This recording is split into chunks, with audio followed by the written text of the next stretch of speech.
Good morning everyone, so I'm looking at my first ever Olevs watch.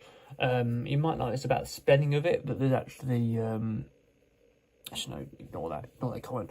I thought when I originally read about this watch that the Olevs had dots in between, but that's not the case.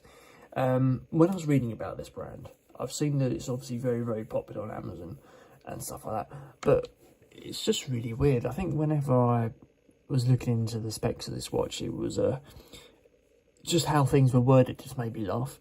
But yeah, we'll have a look now at the Olevs 2858 chronograph. So we can have a look at the outside cover. So we've got, I'm not even going to try and pronounce that, on the front. And yeah, so it's obviously a brand sponsor for this particular, might not be this particular watch, but this particular brand. It's a nice sort of gloss effect, good cardboard finish on it. Let's have a look at the box underneath.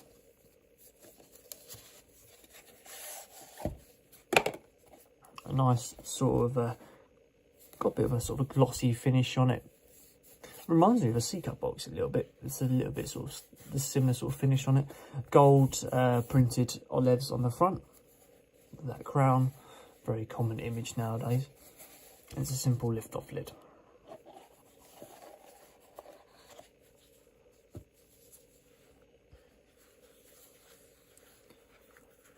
So you got a little manual there about how to adjust certain things, user manual, and obviously the main watch with your adjustment tool as well. Usually these sort of China brands, they do offer quite a lot of sort of extras with the watch. They give you the package. Usually you do get one of these, like Pagani design, big company that does, like big Chinese company that does lots of homage watches to Submariners and GMTs, and do it quite well usually. And they give you a pin adjuster as well. So lots of little, usually do get lots of little things about it. But the website can be just a little bit funny when you're reading about the information, because it just sounds like a lawyer wrote it half the time.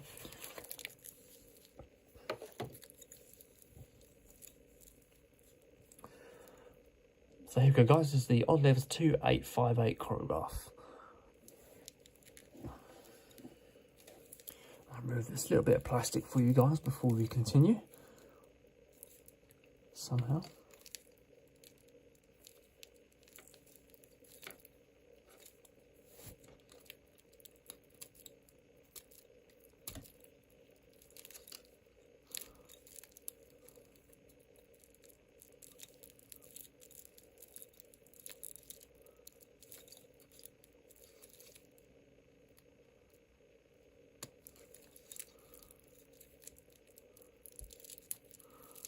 There we go.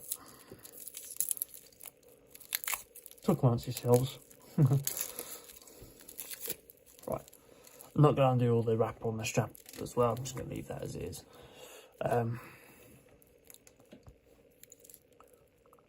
So we've got a 42mm case diameter with a 11mm case thickness. Retails at £30, weighs 125 grams, and uses a quartz movement. So have a look at the dial here. So the dial is a plain matte black style dial with a chronograph and 24-hour readout on the sub-dials. You've got fully luminous pointy style hands with Roman numerals every quarter, and the Cuban zirconia engraved in little sort of pointy style increments. Quite a nice touch really. Usually with Cuban zirconia style increments you just get the Cuban zirconia as it is sitting there, but these ones have got nice little pointers towards the middle of the watch. Quite like that. That's quite a nice effect. This particular model, you get 7 different variants of the colour that you can choose from. Lots of choice there. 3 atmospheric waterproofness with it, and obviously fully luminous, and a date dial as well between 4 and 5 PM.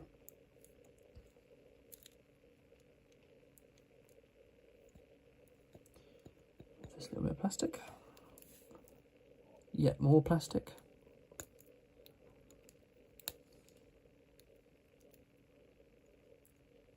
Yep.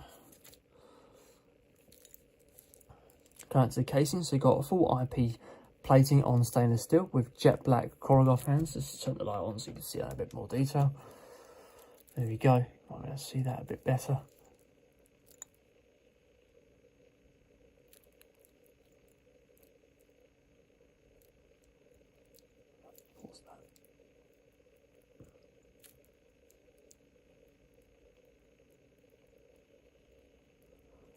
Turns out I don't think it's a chronograph, because look, I'm just pressing that button in and it turns around. So it's a non-working chronograph by the looks of things.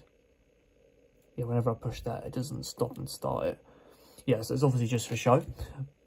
Let's see about the 24-hour readout. 24-hour readout does work, but speaking of the crown while I'm here, the crown does feel very, very cheap. It's there's no real feedback to it at all. It just spins round and it's very quick. But then it doesn't matter, because as long as it fulfills the function, it's okay. But in terms of actually turning it around, you just have to be very, very delicate with it and pushing it in. It does feel tinny when you push it in.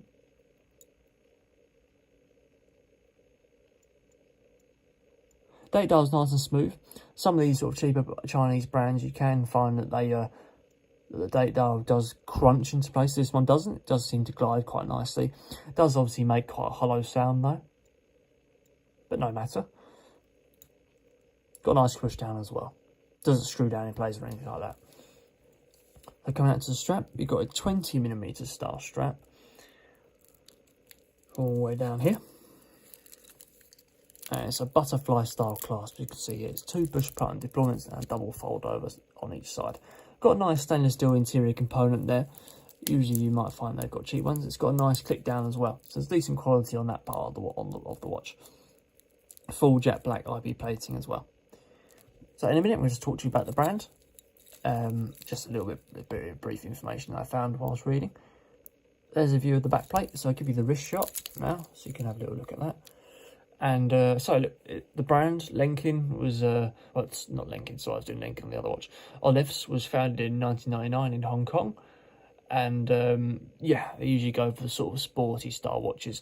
If you look at their website, they've got quite a lot of basically their brand image information is quite dribbly. It's waffly really.